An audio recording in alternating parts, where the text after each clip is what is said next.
Honestly, I arrived in Koh Kood pretty skeptical. For weeks, TikTok kept showing me the same kind of videos. Thailand's hidden paradise, Koh Kood, untouched, tourist-free islands. And every time I see something like that, a voice in my head says, if it's all over TikTok, it's probably not a secret anymore. On top of that, I saw my Hungarian friends posting from here too. So I kept wondering, can a place like this really still be tourist-free? I came here after Koh Kood, and Koh Kood, that was actually quiet, peaceful, slow. I took the Koh Kood Express for 400 baht, and already on the boat I noticed something. There were a lot more people. A crowded two-level boat compared to the small speedboat I took to Koh Kood.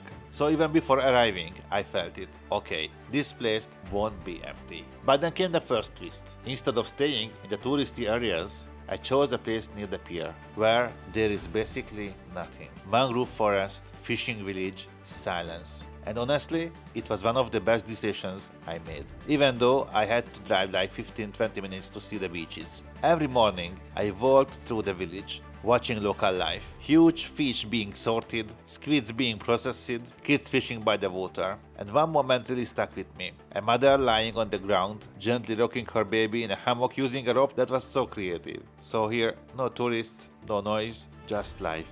And all of this for about $25 a night, 900 baht.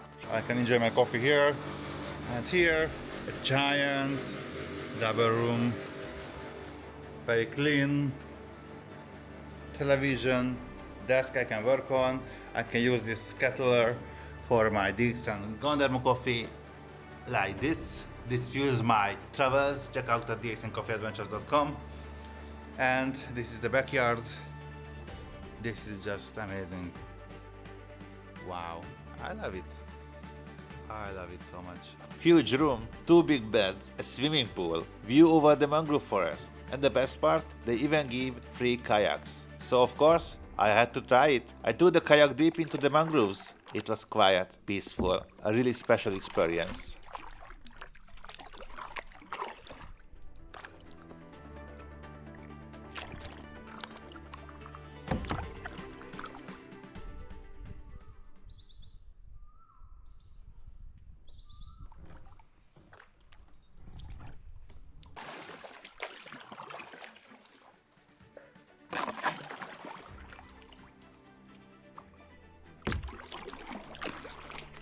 And then I had a brilliant idea. Let's get out and film. The problem is, I came off the kayak because it's so nice here. I wanted to just walk out here, but now my leg's stuck here. I cannot pull out. I got it. It was stuck like half meter down. Eventually, I made it. But lesson learned, mangroves are not a playground. Now let's talk about the beaches. I spent a week on the island and explored several.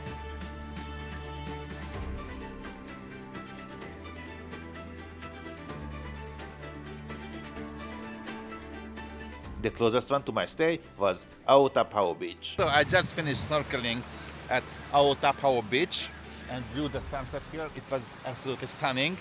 Actually, this is my favorite beach. This is the closest to my stay. I'm staying near the pier, very far away, but it's a very quiet place, so I don't mind it. And it's like 50 minutes from there. The other beaches are like 20, 25, 30 minutes. But I like this beach even better than the Bang Bao beach, because here, there, the stones, you can snorkel and see many beautiful fish and also giant clams. So you should try snorkeling here, but let me know in the comments if you know a better place to snorkel in Koh Kood. Best snorkeling I found on the island. Colorful fish, clear water, and the sunsets, insane. And there was Klong Chau Beach, or Klong Khao Beach. Sorry, I don't really know how to pronounce Thai names. Anyway, there were more people and more activity, even Muay Thai training sessions. But no, not for the locals, it was for the tourists. Because here also I experienced that I don't see locals on these beautiful beaches. I don't know where they are. I want to enjoy my vacations in Thailand, surrounded by the local people, enjoy the places with the local people. But in Thailand, I just get to enjoy the beaches among other tourists. So Thailand is perfect for vacation, but I can't really connect with the locals like in Indonesia or in the Philippines. Anyway, so this beach was also very beautiful, but definitely more lively.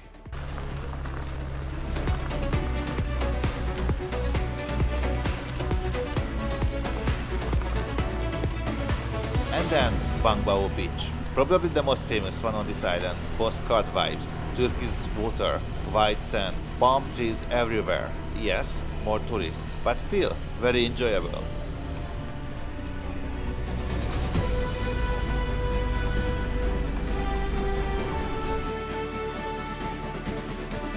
Before getting here, I bought an inflatable ring from a pharmacy. Yeah, this pharmacy was crazy. I could literally get anything there. So I came with my floating ring and just floated in the water at Bangbao Beach. And I did absolutely nothing else. It was so much chill and so much fun. This beach is absolutely stunning.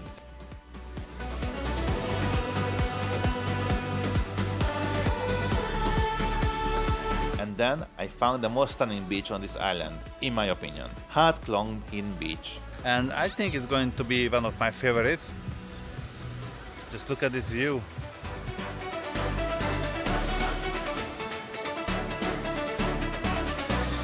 Fewer people, leaning palm trees. I even found a spot for myself under a palm tree, just lying in the shade on the tree. This was actually a bucket list experience for me, to just lay there, enjoy the wind, enjoy the sound of the waves, and surrounded by only nature. Very few people nearby. You could still see others, but the beach is so big, everyone just disappears. And that's when I realized, yes, there are tourists there, but they spread out, because there are so many beaches on this island. So many that even after a week, I didn't explore all of them. And actually, the farther you go, the less people you will meet. But most of them are long enough so that you can easily find a spot where you are completely alone.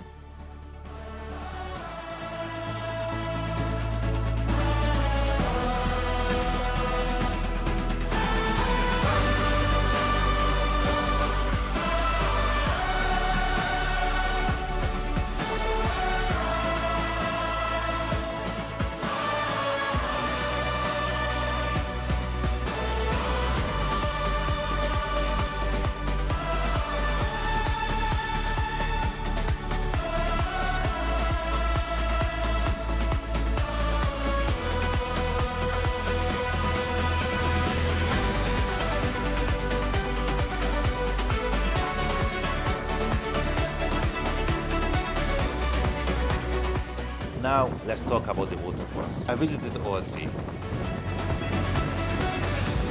So now I'm heading to a waterfall very close to my stay. It's like 12 minutes drive. Let's see if it's worth it. Yeah, so it's not like a giant waterfall so far, but maybe there are more up there, I don't know. Maybe this is not the season for waterfalls because this is a dry season.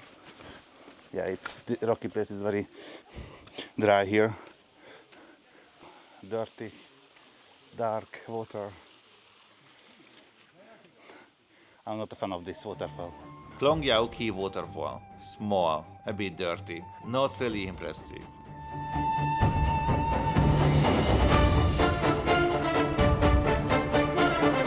It's not my favorite part, and we actually have to go back from the waterfall the same way where we come down because it's very steep and tiring. Oh, it was actually less than 5 minutes, so you can survive.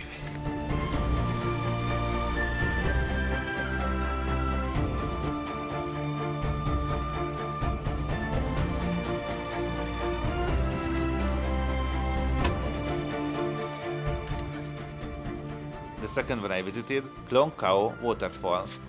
So it was like 15 minutes drive away from the other waterfall, and so far it seems much easier to get there, but let's see if there is stairs. Hopefully it's going to be more water because the other one was like maybe in wet season it's better, but let's see this one. Okay, so this one is much better than the other one we visited, but still, comparing to the Philippines, the water is not so blue, not so clean, but it's nice to swim in. I guess it's refreshing and you can go on the swings. So it's much chill and much better vibe than the other one.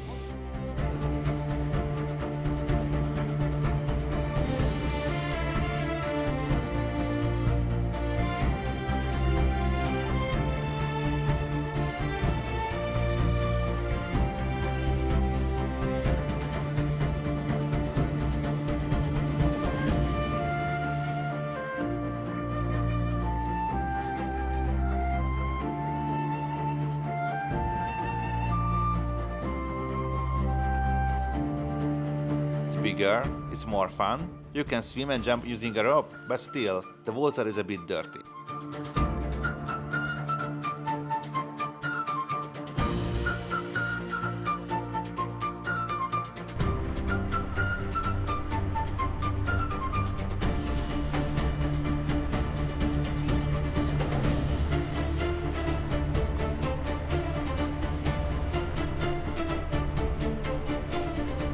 The third one was Nam Kiao waterfall. Again, sorry for the pronunciation, I don't know how to pronounce it. So there the road was very adventurous. So guys, I'm going to the third and I think the last waterfall in Koh Kood. I need to walk in the jungle. I'm a little bit scared if there is any snake. I have to be careful because I'm in shorts. But it's a very good vibe. The nature here is amazing. You have to be aware that the Google Maps doesn't show the right way to the waterfall. But if you read the reviews, some people will show you photos how to get here. I just follow the signs also on the road. And now I don't know how long I have to hike in the jungle, but let's see if it's worth it. Okay, I found here the mushroom, the healthy mushroom, which DXN uses in the coffee, which is my favorite coffee. And it's here in the forest. And here also, many Ganoderma mushroom here. DXN has the biggest Ganoderma farm in Malaysia. And they has chosen only the 6 most effective Ganoderma, and of course it's not enough just to grab it from the forest and mix it. You have to do a procedure to get actually the useful part of this mushroom, but it is a very healthy mushroom, very good for your immune system, and contains like more than 400 biological active vitamins and minerals and many things, so check this out. So actually I went in the wrong way. So when you park here and there is a homestay and some restaurant, you should not go that way where the cars goes. It's a very nice jungle to hike, but actually Nam Kiao waterfall, that's the name, is down there. Here you have to go down right away on the stairs, and it's not so far. It's like maximum 5 minutes, I think. Okay, so what is this? It's very dry. It's not so stunning, but let's check out there, I guess. Go up. It's not so easy to go with the camera stuff.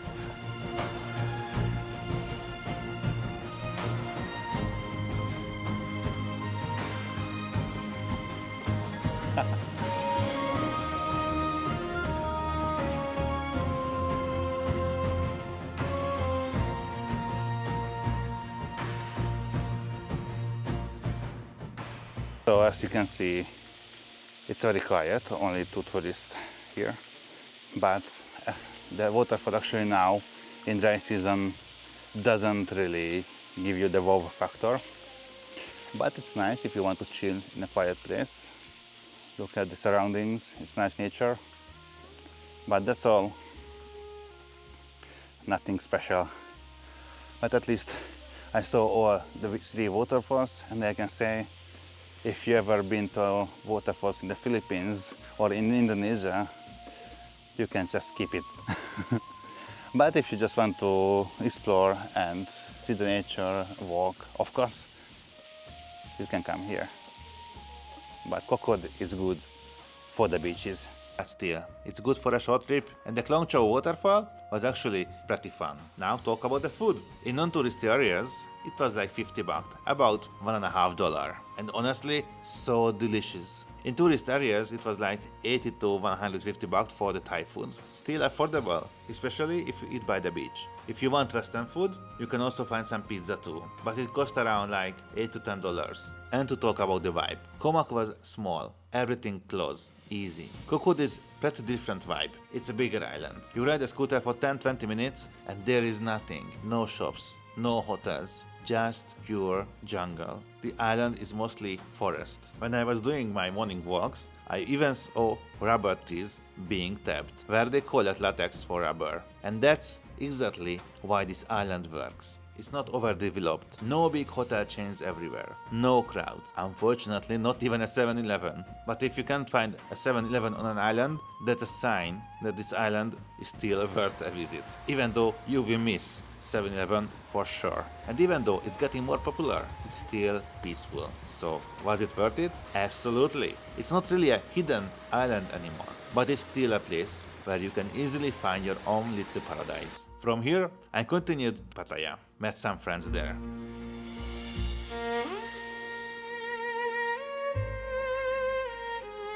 Tried amazing food,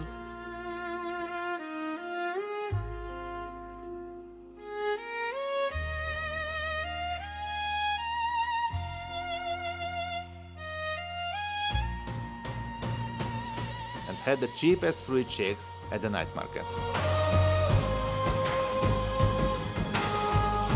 Then I visited Chonburi, where I used to teach 2 years ago. It was great to meet my old colleagues again. It was also Chinese New Year, so I caught some cool moments there too. But then, it was time to head to the airport, travel to the next country, a place I was a bit nervous about, but I will tell you that story over another cup of Ganoderma coffee. Until then, you can get your own immune-boosting coffee at dxncoffeeadventures.com, where I also talk about the DXN affiliate system that helps fund my travels, and even could fund yours. If you enjoyed the video, support the channel by leaving a comment and subscribing. Thanks for watching, and I will see you in the next one.